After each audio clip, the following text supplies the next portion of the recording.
오늘 주일 강단을 통해 선포되는 이 말씀이 마른 뼈 골짜기에 불어온 생기의 바람과 같아서 세상살이 지친 우리가 이 말씀 듣고 다시 한번 힘차게 일어나는 복된 능력의 말씀 되시기를 주님의 이름으로 축원드립니다. 여기 흐르는 강물을 말없이 바라보는 한 사내가 있습니다. 루비콘 강을 바라보며 깊은 고뇌에 빠져있는 이 남자의 이름은 율리우스 카이사르입니다. 때는 기원전 49년 1월 12일, 당시 로마 총독이었던 카이사르는 군대를 이끌고 원정을 떠났고 오늘날 독일과 영국 영토까지를 다 점령함으로써 로마의 영토를 유럽 땅끝까지 확장시키는 놀라운 업적을 세우게 됩니다. 이 카이사르는 일약 로마의 영웅으로 추앙받게 되었고 동시에 로마 원로원과 카이사르의 정적이었던 폼페이우스에게는 눈에 가시 같은 존재가 되었습니다.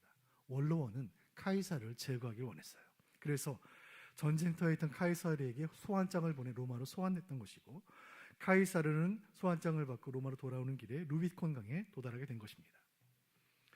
카이사르는 이 소환장이 무엇을 의미하는지 잘 알고 있었습니다. 루비콘 강을 앞에 두고 고민에 빠진 거예요. 강을 건널 것인가 말 것인가.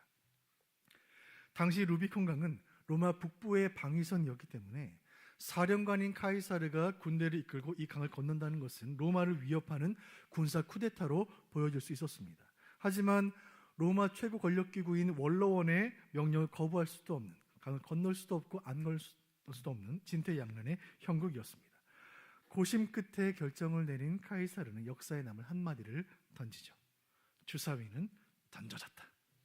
이 말과 함께 카이사르는 군대를 이끌고 루비콘 강을 건너는 일생일대의 승부수를 띄웠고, 이후에 모든 정적들을 물리치고 로마 최고 권력자로 등극하게 되었고, 그의 이름 카이사르는 이후에 모든 로마 황제들의 이름으로 사용될 만큼 역사상 가장 위대한 이름 중에 하나가 되었습니다. 카이사르가 루비콘 강을 건너 그때로부터 1400년 전, 흐르는 강물을 바라보며 고뇌에 빠진 또 한 명의 남자가 있었으니 요단강 앞에 서 있는 이 사람의 이름은 여호수아입니다. 1장 2절 말씀 제가 읽어드릴게요. 이제 너는 이 모든 백성과 더불어 일어나 이 요단을 건너 내가 그들 곧 이스라엘 자손에게 주는 그 땅으로 가라. 이스라엘 백성들을 이끌고 강을 건너라는 하나님의 명령이 임한 것입니다. 이 명령 앞에서 여호수아는 고민에 빠져 있었습니다. 강을 건널 것인가 말 것인가. 오늘부터 여호수아 강의 설교가 시작이 됩니다. 오늘 그 첫 시간 우리는 여호수아 1장을 통해 요단강 앞에 선 여호수아를 만나게 됩니다. 앞으로 4개월간 한 장 한 장씩 말씀을 통해 확인하게 되겠지만 여호수아서는 전쟁의 책이에요. 약속의 땅을 향하여 한 걸음 한 걸음씩 걸어가는 이스라엘의 가나안 땅 정복기 여호수아. 이 모든 전쟁, 이 모든 이야기의 시작을 알리는 첫 장 여호수아 1장은 폭풍전야와도 같아요. 강을 건너라는 이 명령 앞에서 여호수아는 왜 고민에 빠졌는지, 왜 그 강 앞에서 망설이고 있는지, 그리고 그는 어떤 결정을 내렸는지 말씀을 통해 살펴보기를 원해요. 그리고 이 본문을 통해 오늘 우리에게 주신, 우리 교회에게 주시는 성령의 음성을 함께 듣기를 원합니다. 다 같이 여호수아가 있는 그 강 앞으로 가보도록 하겠습니다. 여호수아가 요단강물 앞에서 망설이고 있었던 이유는 이 명령은 아무리 생각해봐도 불가능한 명령이기 때문입니다. 지금 이스라엘이 이 강을 건너는 것이 불가능한 여러 이유가 있었는데 그 중에 첫 번째 이유는 지도자가 없었기 때문이에요. 그들에겐 지도자가 없었습니다. 여호수아 1장 1절 상반절 제가 읽습니다. 여호와의 종 모세가 죽은 후에, 아멘. 모세가 죽었어요. 여호수아서 1장 1절은 모세를 이렇게 설명합니다. 여호와의 종 모세, 여호와의 종. 여러분, 모세야말로 자타가 공인하는 여호와의 종이 아니겠습니까?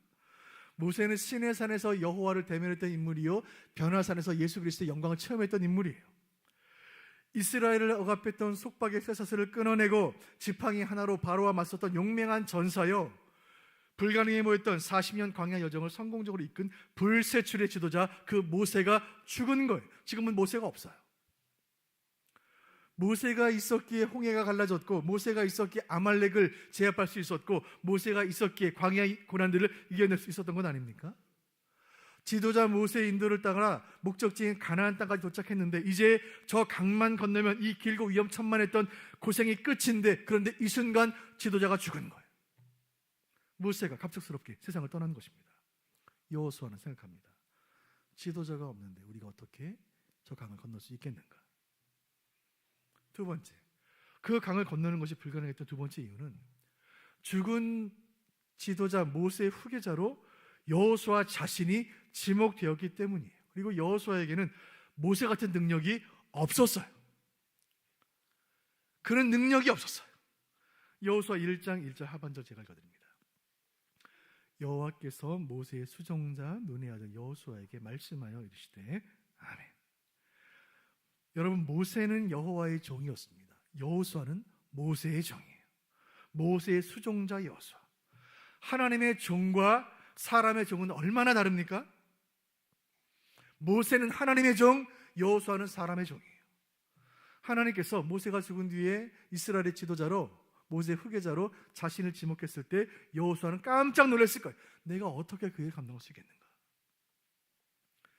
루비콘 강 앞에서 카이사르가 망설인 이유는 강을 건넌다는 것이 무엇을 의미하는지를 알고 있었기 때문입니다. 카이사르가 군대를 이끌고 루비콘 강을 건넌다는 의미는 로마와의 전쟁이 시작된다는 뜻이고 그 강이 피로 물든다는 뜻이었습니다. 요단강 앞에서 여호수아가 망설인 이유는 이 강을 건넌다는 것이 무엇을 의미하는지 알았기 때문이에요. 이 강을 건너는 순간 그것은 가나안 땅의 영토를 침범하는 것이고 가나안 족속들 입장에서 국경을 넘는 군사 도발에 대해 즉각적인 대응이 있을 것이고 이제 이 강을 피로 적실 큰 전쟁이 일어날 것이라는 사실을 여호수아는 알고 있었기 때문이에요. 요단강 건너편 가나안 땅은 고대 근동 그 건조한 지역에서 거의 유일하게 농사가 가능한 땅이었습니다. 목축이 가능했고 농사가 가능했던 그 땅은 젖과 꿀이 흐르는 땅이라고 불렸습니다. 요셉 시절에 이스라엘 백성들이 이집트로 팔려간 뒤로 그 기름진 좋은 땅을 비워둘 리가 없었죠. 가나안 7족속이라 불리는 이방 족속들이 그 땅을 차지하고 있었습니다. 400년 동안. 그리고 400년이 지난 지금 이스라엘 백성들이 그 땅으로 돌아온 거예요. 그리고 그 이스라엘 백성에게 요단강을 건너라 하신 하나님의 명령은 그 땅에 들어와 있던 불법 거류민들을 몰아내라는 명령이었습니다. 그 땅을 되찾으려는 자와 그 땅을 빼앗기지 않으려는 자, 누군가의 피를 볼 것이 불보듯 뻔한 상황이었습니다. 지금 저 강을 건넌다는 것은 저 살기 충천한 가나안 족속들을 향한 무력 시위요 선전포고였어요. 여호수아는 생각합니다. 이스라엘 백성을 이끌고 저 강을 건너서 저 사나운 족속들과 전쟁을 벌여 저들을 몰아내고 이 땅을 차지한다는 것이 과연 내 능력으로 가능한가? 불가능하다. 나는 그런 능력이 없다. 세 번째, 강을 건널 수 없었던 세 번째 이유는 시기가 좋지 않았어요. 여호수아서 3장 15절 말씀 제가 읽어드립니다. 요단이 곡식 거두는 시기에는 항상 언덕에 넘치더라. 아멘. 이 팔레스틴 지역은 매우 건조한 땅이었기 때문에 강이라는 이름은 가지고 있었지만 평소에는 물이 흐르지 않는 강들이 대부분이에요. 요단강은 평소에 물이 흘러넘치는 강이 아니에요. 그런데 이때는 곡식 거두는 시기였습니다. 밀과 보리를 추수하는 시기, 즉 4월, 5월경이에요. 이때는 이른 비가 내리는 시기로서 그 이른 내리는 비와 함께 저 높은 산 위에 있던 헬몬산과 레바논 높은 산 위에 있던 눈들이 함께 녹아내리는 시기예요.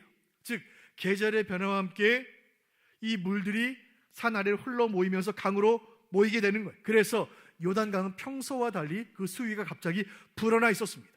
하필이면 1년 중 가장 물이 넘치는 그때에 그 강을 건너라는 말씀이 맞는 거예요. 머피의 법칙이라는 말이 있습니다.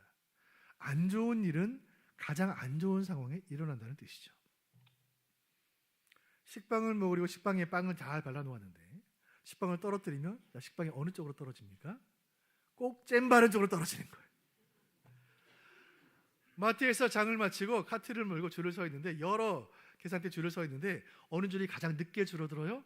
내가 선 줄이 제일 늦게 줄어드는 것입니다. 하필 지금은 강을 건너기 제일 안 좋은 때인데 그때 강을 건너라는 말씀이 임한 거예요. 여러분, 신앙생활 하다 보면 지금은 시기가 좋지 않다라고 생각하는 때가 얼마나 많이 있습니까? 목회자들이 제자훈련 받으시죠. 목사님 지금 제자훈련 받기에 제 시기가 좋지 않나요? 단기 선교 참여하시죠. 단기 선교 가기에 제 시기가 좋지 않아요. 목장 모임 참여하시죠. 목장 모임 참여하기에 제가 지금 때가 좋지 않습니다. 전도할 수 없는 이유, 기도할 수 없는 이유, 봉사할 수 없는 이유가 얼마나 많이 있어요? 우리는 말합니다. 지금 이 바쁜 시기만 좀 지나가면 한가할 때가 오면, 좋은 때가 오면 그때 하겠습니다. 과연 그럴까요? 그때가 올까요? 여러분, 우리 인생에 모든 것이 완벽히 갖추어진 그때는 오지 않아요. 아이들 키우느라 너무 바빠서 목사님, 아이들 다 키우고 나면 제가 헌신도 하고 봉사도 하고 말씀도 잘 배우겠습니다. 아이를 키워놨더니 그 아이가 낳은 아이를 또 키워야 하는 것입니다. 인생의 문제가 찾아오는데 이 문제만 해결되면 내가 좀 한가해지겠구나. 그 문제가 지나가면 또 다른 문제가 오는 거예요. 디모데후서 4장 2절 말씀 같이 보시죠. 시작. 너는 말씀을 전파하라. 때를 얻든지 못 얻든지 항상 힘쓰라. 여러분, 아멘입니까? 아멘. 때를 얻든지 못 얻든지 항상 힘쓰라. 우리가 주님을 섬기는 것은 시간 날 때 하는 것이 아니라 시간을 내서 하는 것인 줄로 믿으시길 바랍니다. 남는 시간 주께 드리는 것이 아니라 먼저 주께 시간 드리고 남는 시간으로 인생을 살아가는 것 아니에요? 저는 지난 수요일에 총신대학교 신학대학원 수요 예배 때 제가 좀 설교를 좀 하게 되었습니다. 제가 설교하려고 강단에 서니까 제가 신학생 시절이 생각이 나는 거예요. 신학생 시절에 목사님들이 설교 강사로 오시면 우리 신학생들 우리 바라보시는 그 눈빛이 너무 처량하고 치근한 눈빛으로 바라보시는 거예요. 말씀하시는 것은, 야, 신학생 여러분, 지금 목회하기 이렇게 힘든 때에 신학교에 오셨습니까? 하필 이렇게 힘든 때에 하필 지금 신학교에 오셨습니까? 제가 지난 수요일에 말씀을 전하려고 강단에 서니까 선배님들의 마음이 너무 이해가 되는 거예요. 후배들이 너무 안쓰러운 거예요. 이렇게 어려운 때에 신학생이 되었는가. 그런데 그 수요일 저녁에 성신대 신학대학원에 학생들 1000명이 모여서 선마필 들고 찬양 부르고 기도하고 말씀 듣는 그 진지한 표정을 보니까 야, 제 마음이 감동이 되는 거예요. 야, 참 귀하다. 소망이 있구나. 오늘날 모든 통계, 모든 설문조사, 모든 지표들이 한국교회가 앞으로 어려워질 것이라 말하고 있습니다. 그런데 그 사실 알면서도 신학교에 온 거예요. 목회도 어렵고 개척도 힘들고 선교도 불안한 이 총체적 위기의 시대에 하나님 부르심 받고 순종해서 묵묵하게 목회의 꿈을 키워나가고 있는 후배들을 보니까 가슴이 울컥한 거예요. 여호수아는 마음이 답답했습니다. 왜 하필 지금 이 강을 건너라 하시는가? 이 우기가 좀 지나고 나면, 저 강물이 좀 마르고 나면 강을 쉽게 건널 수 있을 텐데 왜 하필 지금 건너라 하시는가? 지도자 모세는 세상을 떠났고 후계자로 지목된 나는 아무 능력이 없고 강물의 수위는 최고에 이른 지금 상황, 그야말로 총체적 난국인데 왜 지금 건너라 하시는가? 더 어려운 것은 강을 건너지 않으면 돌아갈 곳이 없다는 거예요. 강을 건너면 전쟁이 시작될 것이고 강을 건너지 않으면 이스라엘은 이 죽음의 광야에서 방황하다가 그 땅에 다 묻히고 말 거예요. 여호수아는 가슴이 답답했습니다. 그런 여호수아에게 하나님의 말씀이 임해요. 하나님은 이 모든 악조건에도 불구하고 지금 이 강을 건너라고 말씀하세요. 하나님 말씀 가운데 이 강을 건너야 하는 이유 3가지를 살펴봅니다. 자, 강을 건너야 하는 첫 번째 이유는 새로운 시대가 되었기 때문이에요. 자, 본문 여호수아서 1장 2절 하반절 말씀 같이 보겠습니다. 시작. 이제 너는 이 모든 백성과 더불어 일어나 이 요단을 건너 지금 이 강을 건너라. 여러분, 왜 지금 강을 건너야 합니까? 이제 광야 시대가 끝났기 때문에, 이제 새로운 시대가 도래했기 때문이에요. 지난 세월을 돌이켜보면 그동안 이스라엘 백성들에 일어났던 모든 일들은 결국 이 강을 건너기 위함이었습니다. 하나님이 열 재앙을 내리신 이유, 문설주에 양의 피를 바르라고 하신 이유, 하나님 홍해를 가르신 이유, 하나님 만나를 주신 이유, 메추라기를 보내신 이유, 구름기둥, 불기둥으로 40년을 인도하신 이유, 이 요단강을 건너게 하시기 위해 그 모든 일을 행하신 거예요. 그런데 지금 이 강을 건너지 않고 이 여행을 중단한다면 그 모든 하나님의 역사가 물거품이 되는 거예요. 저 강이 무섭고 강을 건너서 우리에게 임할 전쟁이 무섭고 내 능력이 부족해서 이 강을 건너지 않는다면 하나님이 나에게 베푸신 능력, 은혜, 지키신 사랑, 모든 것들이 허사가 되는 거예요. 지금 이 눈앞에 있는 요단강은 지리적으로 광야와 가나안 땅의 경계와 같았습니다. 이 강을 기준으로 강 저편에는 젖과 꿀이 이르는 축복의 땅이 있고 강 이쪽에는 전갈과 바위로 뒤덮인 저주의 땅이 있는 거예요. 그 경계에 섰는데 여기서 멈추면 아무 일도 안 일어나는 거예요. 이 경계를 지나야 가나안 땅에 들어갈 수가 있는 거예요. 흔히들 말하기를 신앙인의 삶을 광야와 같다라고 말해요. 그러나 광야가 최종 목적지가 아니에요. 신앙인의 순례 여정은 광야를 지나는 과정이, 이 광야를 지나 새로운 땅으로 나아가는 것이 하나님의 뜻인 거예요. 사랑하는 수원북부교회 성도 여러분, 우리가 영적으로 어린아이 수준에 머물러 있지 않으려면, 우리가 예수의 장성한 분량까지 성장한 성숙한 신앙인이 되기를 원한다면 우리는 이 강을 지금 건너야 하는 거예요.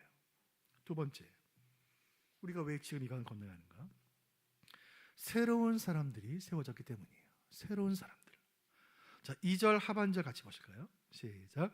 내 종 모세가 죽었으니 이제 너는 이 모든 백성과 더불어 일어나 이 요단을 건너.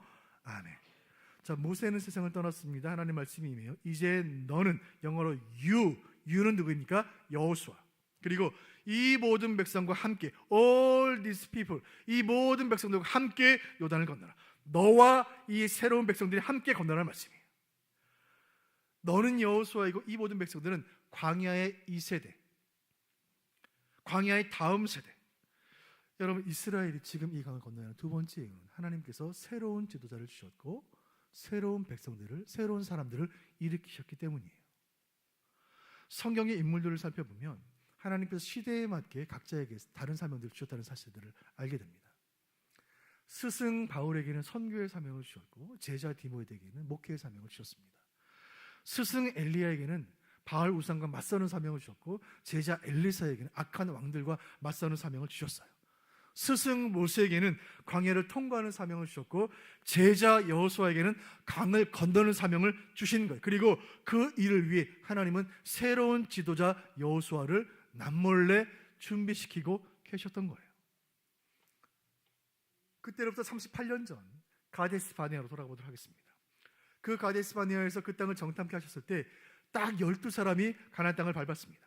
그리고 40여 년이 흐른 지금, 광야의 1세대가 모두 세상을 떠난 지금 여호수아와 함께 있는 수백만의 이스라엘 백성들 가운데 가나안 땅을 밟아본 사람은 여호수아, 갈렙 딱 두 사람뿐이에요. 그 땅의 지형을 아는 사람은 여호수아, 갈렙 딱 두 사람뿐이에요. 그 중에 한 사람 여호수아가 지도자가 된 거예요. 출애굽 직후부터 오늘까지 여호수아는 모세의 곁에서 40여 년을 그림자처럼 모세를 따랐습니다. 사람은 가까이 있는 사람을 닮아가기 마련이에요. 여호수아는 40년 동안 모세를 수종들며 그의 일거수일투족을 지켜보며 모세를 닮아가고 있었습니다. 그리고 이제 모세가 세상을 떠난 지금 여호수아는 이스라엘 백성들 가운데 가장 모세를 닮아 있는 사람이었습니다. 첫째, 가나안 땅을 잘 알고 있고, 둘째, 모세를 가장 닮은 모세의 지도력을 계승한 인물 여호수아. 그렇다면 지금 이 순간 이스라엘을 이끌고 가나안 땅으로 들어가야 하는 그 사명을 감당하기에 가장 적합한 인물은 여호수아가 아닙니까?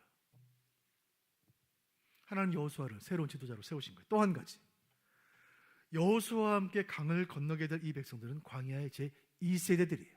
광야 1세대들은 그 땅에서 다 묻혔습니다. 그리고 지금 눈앞에 있는 백성들은 광야에서 태어난 사람들, 광야 생활을 40년 했기 때문에 그들의 나이는 40을 넘지 않아요. 40세 이하의 젊은이들이 여호수아와 함께 있는 거예요.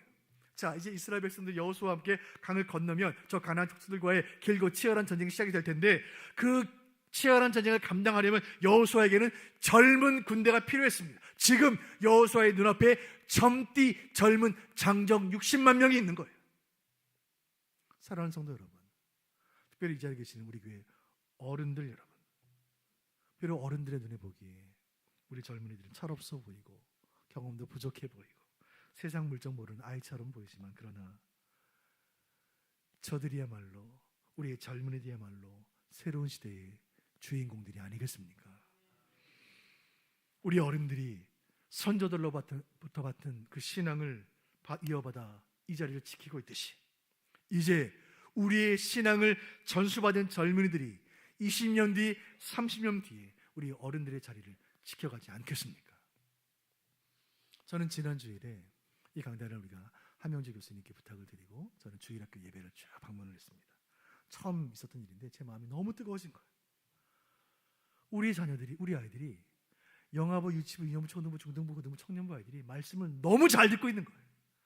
교사들이 헌신적으로 헌신하고 있는 거예요. 우리 교육자들이 하나님 말씀을 신실하게 선포하고 있는 것입니다. 아이들 예배 분위기가 얼마나 좋은지 어느 부서 예배에 참여했는데 어린이 부서 찬양 시간이었어요. 앞에 있는 우리 찬양팀 선생님들이 찬양을 너무 예쁘게 정말 은혜스럽게 잘 인도하는 거예요. 율동을 아이들 얼마나 잘 따라하는지. 저도 율동을 따라한 거예요. 여러분, 제가 주일학 교사 시절에 율동 교사였다는 사실 여러분 아십니까? 네. 믿어주세요. 율동을 막 너무 신나는 거예요. 이렇게 예배를 드리고 있는데 그 찬양 인도하는 선생님을 보면서 옆에 계시던 장로님 말씀이, 목사님, 저 앞에 찬양 인도하는 저 선생님 제가 옛날에 가르쳤던 제 제자였습니다.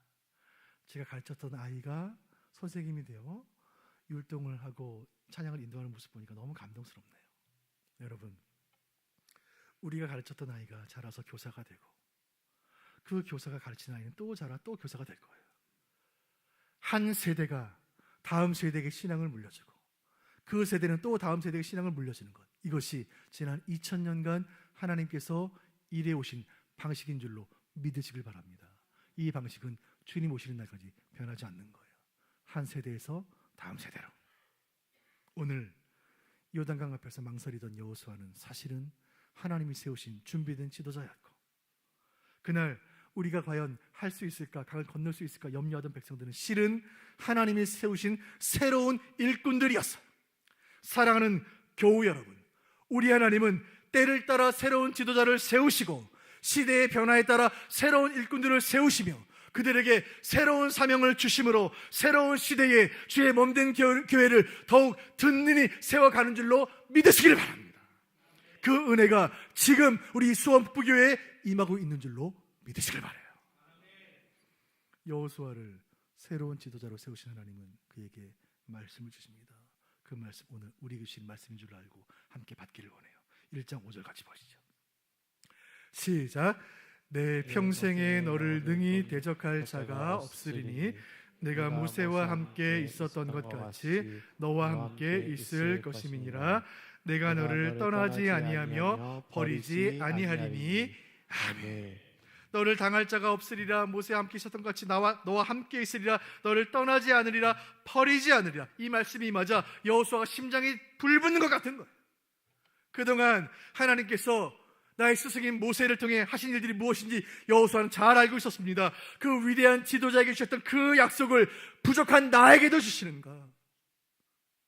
저 모세에게 주셨던 그 큰 은혜를 지금 나에게도 부어주시는가? 그렇다면 나는 용기 백배하여 저 강을 건너가리라.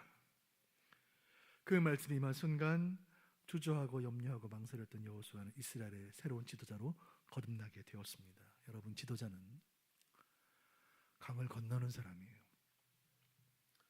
지도자 아브라함이 메소포타미아의 여러 강들을 건너 가나안 땅에 도착했을 때 믿음의 계보는 시작되었습니다. 지도자 야곱이 야복강에서 천사와 씨름했고 응답받고 강을 건넌 순간 그는 이스라엘로 변화된 거예요. 지도자 모세가 홍해를 건넌 순간 출애굽의 대역사가 시작된 거예요. 이제 지도자 여호수아가 요단강을 건널 차례가 되었습니다. 그들이 지금 이 강을 건너야 했던 세 번째 이유가 있어요. 오늘 설교의 가장 중요한 말씀인데, 강을 건너야 했던 세 번째 이유는 새로운 약속이 임했기 때문이에요. 새로운 약속이 임해요. 본문 여호수아 1장 3절 다 같이 보시죠. 시작. 내가 모세에게 말한 바와 같이 너의 발바닥으로 밟는 곳은 모두 내가 너에게 주었노니. 아멘. 너희가 밟는 모든 것을 주리라 말씀하셨는데, 이 말씀은 여호수아에게 처음 주신 말씀이 아니에요. 실은 이미 모세에게 주셨던 그 말씀이에요. 40년 전 그 말씀이에요. 이뿐이 아닙니다. 6절 하반절 제가 읽어드립니다. 너는 내가 그들의 조상에게 맹세하여 그들에게 주리라 한 땅을 차지하라는 말씀인데, 그 땅을 차지하라는 그 말씀은 여호수아에게 처음 주신 말씀이 아닌 거예요. 그 조상들에게 수백 년 전 아브라함과 이삭과 야곱에게 주셨던 그 말씀을 다시 주신 거예요. 이제 하나님은 새로운 시대를 맞이한 새 일꾼들에게 옛날의 조상들에게 주셨던 그 말씀을 다시 주시는 거예요. 새로운 사명을 감당한 새로운 지도자에게 모세에게 주셨던 그 말씀을 다시 주시는 거예요. 여기에 우리가 마음에 기억해야 할 중요한 신앙적 원리가 있습니다. 시대는 변해요. 사람도 변해요. 그러나 말씀은 변하지 않아요. 다시요. 세상은 변하고 시대는 변하지만 문화는 변하지만 말씀은 변하지 않아요. 여호수아 1장 5절 상반절 제가 읽어드립니다. 내 평생에 너를 능히 대적할 자가 없으리니 내가 모세와 함께 있었던 것과 같이 너와 함께 있을 것임이니라. 아멘. 똑같은 말씀이 임한 거예요. 하나님께서 말씀하십니다. 새로운 지도자 여호수아여, 세상은 변했지만 나는 변하지 않았다. 모든 것 변했지만 내 언약은 변하지 않았고 내 능력 변하지 않았고 내 사랑은 변하지 않았다. 너는 강하고 담대하라. 이제 그 강을 건너라. 여러분, 지난 세월 돌아보시길 바랍니다. 모든 것이 변했어요. 세상이 얼마나 변했습니까? 여러분, 교회가 얼마나 변했어요? 그러나 하나님의 약속은 변하지 않은 거예요. 앞으로 우리가 사는 동안 얼마나 많은 것들이 변할까요? 세상이 얼마나 더 변할까요? 교회가 얼마나 더 변할까요? 그러나 말씀은 변하지 않는 줄로 믿으시길 바랍니다. 히브리서 13장 8절 말씀 같이 보시죠. 시작. 예수 그리스도는 어제나 오늘이나 영원토록 동일하시니라. 아멘. 우리가 예수 믿은 지 30년, 40년, 50년, 60년 지나는 동안 우리의 마음은 변할 수 있어요. 우리가 처음 예수 사랑했던 그 마음보다 좀 식어질 수도 있습니다. 그러나 우리를 사랑하시는 주님의 마음은 영원토록 동일한 줄로 믿으시길 바라요. 시간이 흐를수록 우리를 사랑하는 예수님 마음은 더 뜨거워지시는 거예요. 오늘 본문의 마지막 말씀 여호수아 1장 6절 제가 읽어드립니다. 여러분을 향한, 우리 교회를 향한 주님의 음성입니다. 제가 읽습니다. 강하고 담대하라. 너는 내가 그들의 조상에게 맹세하여 그들에게 주리라 한 땅을 이 백성에게 차지하게 하리라. 아멘. 여호수아야, 새로운 지도자야, 나는 너를 모세와 같이 훈련시켰고 너에게 새로운 다음 세대를 동역자로 붙여주었으니 이제 저 젊은이들과 함께 이 강을 건너 새로운 땅으로 가라. 사랑하는 여러분, 인생을 살다가 고난의 강물을 만나셨습니까? 흐르는 강물 앞에서 망설이고 주저하고 계십니까? 이 인생의 위기 앞에서 나를 도와줄 사람 아무도 없고 나는 능력이 하나도 없고 내 상황은 너무 안 좋은 것 같습니까? 이 시간 이 말씀을 성령께서 나에게 주신 약속으로 붙잡고 하나님 나와 함께 하신다는 그 믿음으로, 강하고 담대한 그 믿음으로 여러분의 인생의 강을 건너가시기를 주님의 이름으로 축원드립니다. 말씀을 맺겠습니다. 여호수아라는 이름은 축약형으로 발음하면 호세아가 됩니다. 여호수아, 호세아. 영어로 표기하면 조슈아, 헬라어로 예수스, 영어로 지저스, 우리말로 예수. 다 똑같은 단어예요. 똑같은 단어의 다른 발음일 뿐이에요. 뜻은 한 가지, 구원자. 그렇다면 여호수아가 이스라엘의 새 지도자가 되었다는 사실은 이제 이 순간부터 예수께서 친히 그 백성을 인도하신다는 뜻이에요. 예수께서 친히 우리 인생을 인도하시겠다고 지금 이 설교를 통해 말씀하시는 거예요. 그 예수께서 인생의 강물 앞에서 불안해하고 두려워하고 염려하고 망설이는 저와 여러분 향해 말씀하시는 거예요. 내가 너와 함께 이 강을 건너리라. 사랑하는 여러분, 새로운 시대가 도래했고 새로운 땅이 눈앞에 있는데 우리가 여전히 강물 앞에서 망설이고만 있다면 우리 신앙에 아무런 역사도 일어나지 않는 것입니다. 강을 건넌다는 것은 무슨 뜻입니까? 강을 건넌다는 것은 내 신앙과 인생의 장애물 앞에서 주저앉지 않겠다는 결단이, 강을 건넌다는 것은 믿음의 새 차원으로 비상하기 위한 새로운 도전과 영적인 도약인 것입니다. 특별히 오늘 목장별로 모일 것입니다. 목장은 작은 교회예요. 여러분, 이 목장이 작은 교회라는 말은 여러분들의 목장을 격려하기 위해 제가 지어낸 말이 아니에요. 가장 신학적인 표현이에요. 가장 신학적이고 가장 성경적인 교회 모습이 가정에서 두세 사람이 모이는 거예요. 이 땅에 최초로 교회가 세워졌을 때 그 모습을, 그 사도행전적 교회의 모습을 그대로 간직하고 있는 것이 바로 여러분의 목장이에요. 그 목장의 중요성을 주님 아시기에 예수님 말씀하시기를 두세 사람이 내 이름으로 모일 때 내가 그곳에 임재하겠다 약속하신 것입니다. 간절히 바라는 것은 오늘 여러분 목장별로 모일 때 그 모임 가운데, 목장 가운데 예수님께서 함께 하시는 줄로 믿으시길 바랍니다. 그동안 이런저런 이유로 목장 모임에 참여하지 못하셨던 모든 분들 오늘 믿음의 강을 건너시길 바랍니다. 오늘 목장에 참여하시길 바라요. 이런저런 이유로 그동안 주일 예배만 참여하셨던 분들 이제 강을 건너시길 바랍니다. 신앙생활에 더 깊은 단계로 나아가시길 바라고 교회 생활에 더 깊은 은혜의 수준으로 올라서시기를 축원드립니다.